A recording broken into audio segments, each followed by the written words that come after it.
La justice a fait chuter Hubert Falco, c'était le 14 avril dernier. Il était condamné à 3 ans de prison avec sursis et surtout 5 ans d'inéligibilité avec effet immédiat. Quelques jours plus tard, il a été démis de ses fonctions par le préfet. Rapidement, sa première adjointe, José Massy, est désignée pour remplacer celui qui a dirigé la ville pendant plus de 20 ans.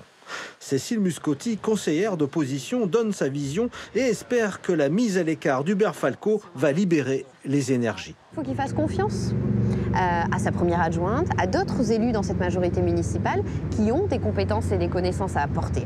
Mais pour ça, il faut savoir lâcher, il faut savoir respecter la règle et l'avenir peut se jouer aussi sans M. Falco.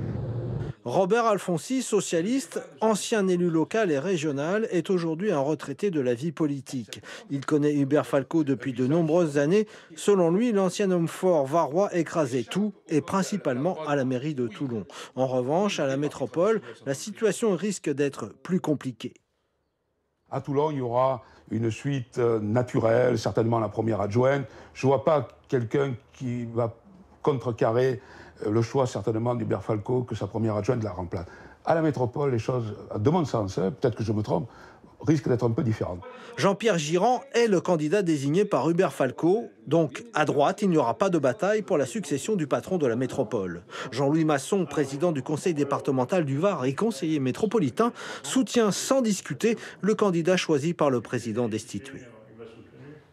La candidature du premier vice-président, qui s'appelle Jean-Pierre Girand, est légitime. Elle est légitime précisément parce qu'il était le premier vice-président. C'est d'ailleurs l'argument que j'ai développé il y a 6 mois pour être moi-même candidat à la présidence du département. Je ne vais pas me dédire à 6 mois d'intervalle. Selon Simon Fonvieille, journaliste à Mediapart, la carrière d'Hubert Falco n'est pas terminée. En revanche, son image publique a été brisée et il fera tout pour la reconstruire, notamment en laissant un espoir de retour. Hubert Falco a des soutiens puissants dans l'aire toulonnaise. Il y a d'ailleurs un comité de soutien qui a été fondé il y a quelques jours pour soutenir son action, pour entretenir la flamme. Et face à lui, il y a des oppositions extrêmement faibles, notamment à Toulon. Et donc, pour toutes ces raisons, je pense qu'Hubert Falco n'a pas dit son dernier mot.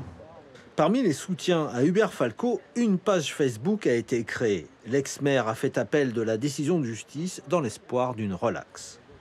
Le réel avenir politique de Toulon se jouera en 2026. Le Rassemblement national a totalisé plus de 50% des voix sur la ville aux dernières élections législatives.